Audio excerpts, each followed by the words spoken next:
This is a continuation of my safety tools discussion, which, as I stipulated, was primarily for children, thus the parents of children, and grognards, so they understood what safety tools actually are. If you haven't already watched it, please be sure to do so after viewing this video. I firmly believe my video on the topic is the best currently available on YouTube. This discussion now is primarily for adults, because as the title indicates, we're talking about horror in TTRPGs. Now that doesn't mean children couldn't participate in limited spooky themes, such as this, which is 99% kid appropriate. But this video is about mastering horror. This video is not for children. According to dictionary.com, horror is an overwhelming and painful feeling caused by something frightfully shocking, terrifying, or revolting, a shuddering fear. But that may give you the wrong idea about what makes for good horror in TTRPGs. The fact is, there is nothing more frightening than uncertainty,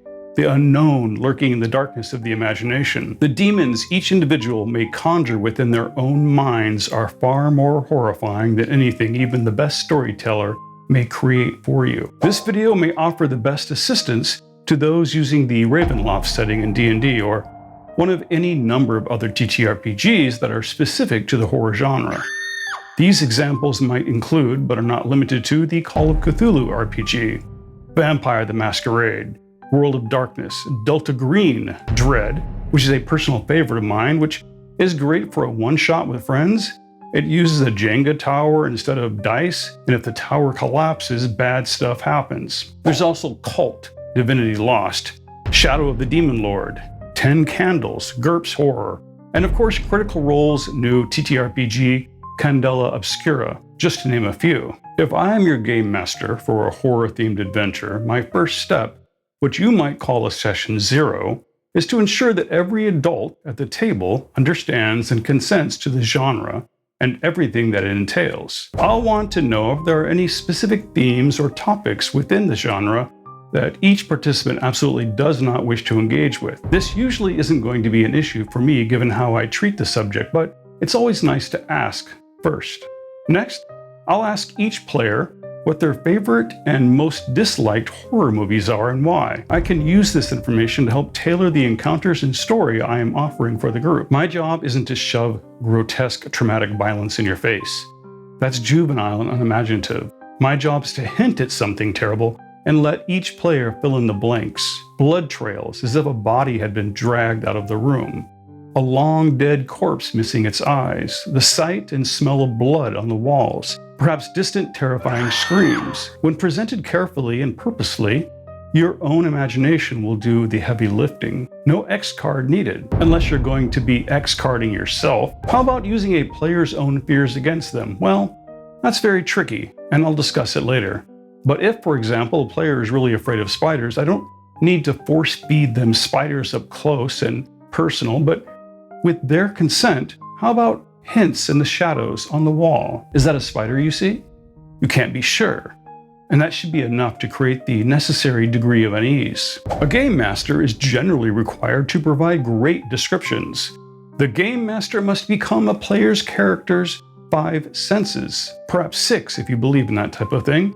But in order to master horror, the game master must deliberately not fill in every detail. The game master must promote mystery by intentionally leaving out vital pieces of information. And for clarity, this video is a generalization of tips. It isn't a sermon, and you can do whatever you want, however you want, with whoever you want. Just be sure you're doing it with consenting adults. It seems silly I even need to specify that, but you should have seen some of the comments on my safety tools video. It really is my belief that any game master needing to use graphic details of violence probably lacks imagination. I feel fade to black and theater of one's own mind are much more powerful and allows each individual to conjure their own acceptable conclusions. However, that's just my stupid opinion, and I'm not going to break into your home and force you to play otherwise. I'm also not going to tell you how to hang your toilet paper. But if you hang it facing the wall, you're a sociopath, unless you have a kitten, in which case you probably should face it towards the wall, which just highlights the fact that there's always going to be an exception to every rule. I'm just personally not a fan of murder porn. I find no pleasure in those slasher films, yet they're popular to a certain portion of the population. You do you. But if you set a strong foundation, I still think the only safety tool you really need is a session 0. After that, everyone should be aware of what they're getting themselves into. An X card could completely ruin a horror-themed adventure by pulling everyone out of the experience. Could you imagine being in a movie theater and someone pulls out an X card, forcing the entire movie to stop? Seriously, just know what you're getting yourself into, and as a game master, know your audience. I'll say it again. If a game master is crossing boundaries, you don't need an X card.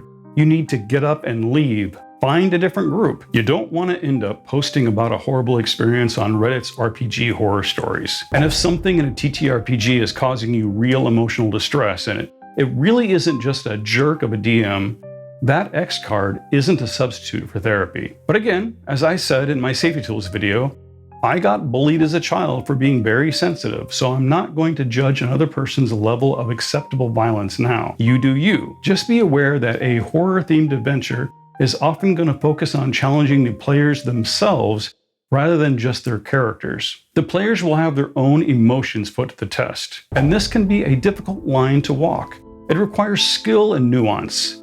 These new to the hobby may be testing the limits of their ability, and even experienced game masters might struggle to find the right balance. While this topic caters to a mature audience, I want to emphasize the need for sensitivity towards all individuals. If anyone finds these subjects distressing or uncomfortable, please exercise caution when engaging with the material. It's essential to prioritize the emotional well-being and comfort of all the players at your gaming table. In other words, don't be a jerk to one another. Within the horror genre, there is likely to be undead, a deranged killer, an inhuman monster, or some supernatural demonic entity with a thirst for blood. If a player is particularly unnerved by these themes, this is not likely going to be the right setting for them. See? No need for an X card.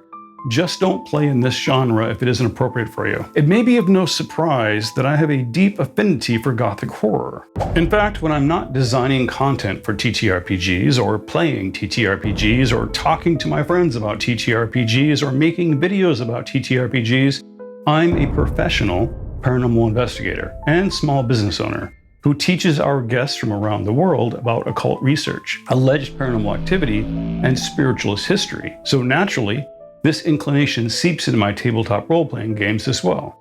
And when I'm investigating an alleged haunting, can you guess where ghost is on the long list of things it might possibly be? Absolute dead last, no pun intended. There's almost always going to be a perfectly logical scientific explanation, and it's my job to find that scientific explanation, because paranormal encounters are much more likely to be easily explainable environmental effects. Some might be as simple as the low hum from an industrial fan that disrupts an individual's nervous system, or something deadly, like the harmful effects of carbon monoxide poisoning, or even an undiagnosed mental disorder, and so on. If we don't find the true source of that alleged haunting, it could place a person's life in jeopardy. So-called ghost hunting shows take advantage of vulnerable people, and that can cause real harm. But in a fantasy game, the ghosts and demons can all be real, and we can still learn a great deal from real-world investigations, because in almost every case,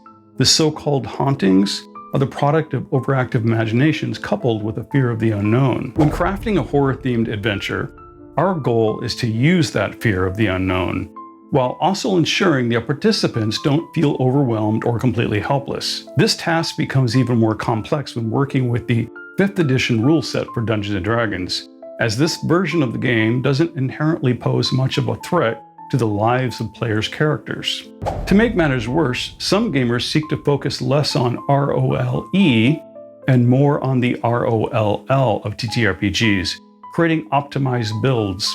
Optimized builds aren't inherently bad. Everyone wants to create a decent character, yet it can go too far, to the point where it misses the entire point of tabletop role-playing games. I recommend playing a video game instead. But even with just the basic 5th edition rules, we're still looking at superhero-powered characters, and that can be much more challenging for the DM to keep the game engaging for long periods of time.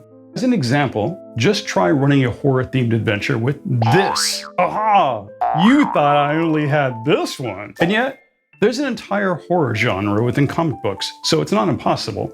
We just need to know how. The remarkable durability of 5e player characters means that as a dungeon master, we need to rely more heavily on our own creativity and storytelling skills to counterbalance the game mechanics. These reasons alone explain why D&D 5e struggles to replicate the necessary sense of dread for an authentic Cthulhu setting conversion. What often emerges is an experience closer to Pulp Cthulhu, which is fine, and that can be enjoyable, but it's also very different from the feeling H.P. Lovecraft intended his stories to convey. Now, I will delve into that topic with the Sandy Peterson 5e Cthulhu books in future uploads. So if the rules work against a 5e dungeon master wishing to mechanically create a sense of fear and dread, we need to stop asking the rules to do it. Ask your players to think about how their characters would respond to these new types of challenges, how their characters would confront the psychological terrors of a gothic horror setting. If you're blessed with talented role players, they might be able to take some of the burden off your shoulders by immersing themselves into the minds of their characters. True fans of Critical Role should definitely be willing to rise to this occasion. Mechanically, you might introduce some type of blanket fear effect over the entire adventure location. However, this should be a last resort, as such gimmicks seem heavy-handed if not used very sparingly. I mean, it's perfectly fine for some monsters or specific encounter zones to generate fear effects, but you may want to be careful about placing them across an entire adventure area. The key elements every game master must consider for any horror-themed adventure are: number 1, atmosphere. Whether it's a gutted office building during the zombie apocalypse or a haunted castle in Transylvania, you need to really set the tone by dedicating yourself to describing the environment in a way that invokes feelings of unease and tension. Use descriptive language to create a dark and foreboding atmosphere. This descriptive language can come in many different forms. It can be visual descriptions, such as the flickering candlelight reveals a decaying portrait on the wall. Its once vibrant colors now faded, and the eyes of the subject seem to follow you wherever you go. Or auditory descriptions, such as a distant scream echoes through the empty corridors, sending a chill down your spine. It could be a tactile description, such as the air feels thick and heavy, making it harder to breathe as a sense of suffocation settles upon you, while the frigid cold clings to your skin. Or an olfactory description, such as a pungent odor of decay wafts through the air, assaulting your senses with a mix of mustiness and rot. Or an emotional description, such as the oppressive atmosphere weighs heavily on your psyche, filling you with a profound sense of dread and impending doom. You feel your hands shaking as anxiety grips you. For clarity, none of the game master's descriptions, and this is especially true of the emotional ones, are intended to strip away the player's agency or control over their character. Once the game referee provides these descriptions, it becomes the player's responsibility to interpret and determine how their characters respond. When considering the use of descriptive language, it is even more effective to combine 2 or more of these elements describing sights, sounds, temperatures, lighting, and so forth. If you play in-person games, the game referee might also wish to set the atmosphere of your physical location with lighting and sound effects. I've often incorporated movie soundtracks and sound effects into my games, and this isn't limited to just horror-themed adventures. Wait, if you're playing any heroic fantasy TTRPG and you don't already own the soundtrack for the first Conan the Barbarian movie from the 1980s, you need to stop this video now and get a copy for your gaming. A few moments later. There are other great examples, but that Conan soundtrack is amazing and will cover most of your heroic fantasy needs. Also, the location of an adventure will play an extremely important part in creating the right atmosphere. And for this very reason, many horror films seem to follow a predictable formula. Your adventure may occur within a creepy old house, an abandoned asylum or hospital, dark basements and attics, or an ominous forest. All of these locations can be full of mystery and be populated with unspeakable terrors lurking in the shadows. From within these unsettling environments, your players might stumble across cultists, conducting a seance or an occult ritual to summon a demon. They might find the remnants of a mad scientist's disastrous experiment, witnessing its unsettling aftermath. Haunting apparitions, cursed by a tragic past, may lurk in the darkness, sending shivers down their spines. A shattered mirror reveals distorted otherworldly reflections, while a peculiar painting seems to hold a secret gaze, catching their attention only in fleeting glimpses from the corner of their eyes. You can introduce haunted objects that have become imbued with supernatural malevolence, such as creepy dolls or ancient cursed artifacts. A cursed object might even include some simple item like a hat or a knife that had once been favored by a serial killer and is now tainted by past evil deeds. Or maybe the players encounter a lone survivor from a previous group who came into the area. In many horror films, they use the final girl trope, where the last surviving female confronts the antagonist. In this case, perhaps the player finds her wounded after some grand battle, and all evidence seems to indicate she successfully killed the evil monster who murdered all of her friends. What the players don't know is that this lone survivor is now somehow tainted by the evil that she thought she destroyed, and it will soon consume her. One of the most crucial elements of a horror-themed setting is the presence of uncertainty. It is vital for players to remain vigilant and understand that at any moment, in any location, something ominous may occur. As the game referee, your role is to introduce elements of unpredictability, even if it means subverting expectations and deviating from the established sense of realism that is typically encouraged. For instance, a previously unlocked door may suddenly become locked, or vice versa. The lights may inexplicably turn off without any apparent cause. Players may think they hear a sound, only to find nothing upon investigation. The Game Master's goal here is to amplify paranoia, and not only challenge the characters, but also the players themselves through subtle yet impactful psychological tricks. Imagine their own anxieties working against them. Introduce small, unexplainable events that keep them guessing. However, striking the right balance is crucial, and overdoing it can lead to the players catching on to the manipulation. But do not despair if they become desensitized to your initial attempts to scare them. This provides an opportunity to introduce something truly dreadful, a horrifying monster that strikes unexpectedly from the darkness, inflicting wounds that won't heal naturally or subjecting them to the poison condition upon failing a constitution saving throw. When such a significant event befalls the players, it serves as a wake-up call, prompting them to become more cautious and alert. In my first dungeon creation video, I talked a lot about verisimilitude.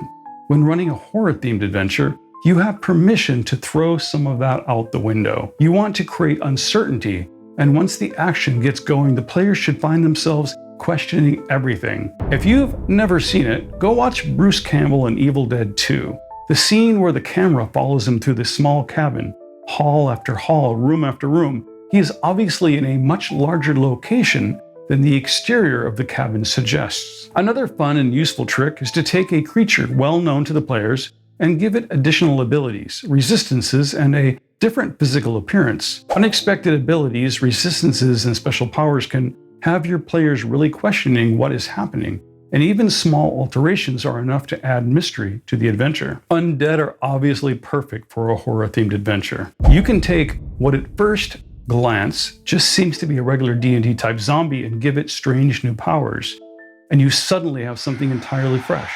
Or perhaps a supernatural spirit that keeps inhabiting and animating nearby corpses. How would the players know what is causing the corpses to keep rising? What happens if all the characters are suddenly blinded by a trap? Will this blindness be permanent without some cure? And even if it is only temporary, don't give your players any information their characters wouldn't reasonably know. This lack of information can be very frightening when used properly. Additional methods to frighten your players are isolation, time constraints, and limiting resources. By separating the characters from each other, they'll have to figure out how to deal with the horror alone, which intensifies the sense of vulnerability. Time constraints and limited resources go hand in hand. These impose a sense of urgency. The characters may be running out of food or air or magic spells to protect them. How can anyone ever forget that ink drawing by David S. LaForce from page 68 of the first edition AD&D DMG depicting a hero trapped in the flooded chamber while a knife-wielding skeleton rises from the water. As I mentioned at the beginning of this video, a technique some game masters might attempt is to use a player's real-life fears within the game. However, that could be a borderline jerk move if not done carefully and correctly. It is of utmost importance to approach that technique with full consent and extreme caution, if at all. You must practice genuine empathy for your players. It is crucial to act responsibly, avoiding any actions or behaviors that could harm your players physically, emotionally, or psychologically. Should a game master attempt this, it must only be after they have obtained explicit approval from their players. And if you do it, it is better to present it in a way that only hints at their existence, just out of sight, forever a mystery hidden in the shadows. Let the player's own imagination do the heavy lifting.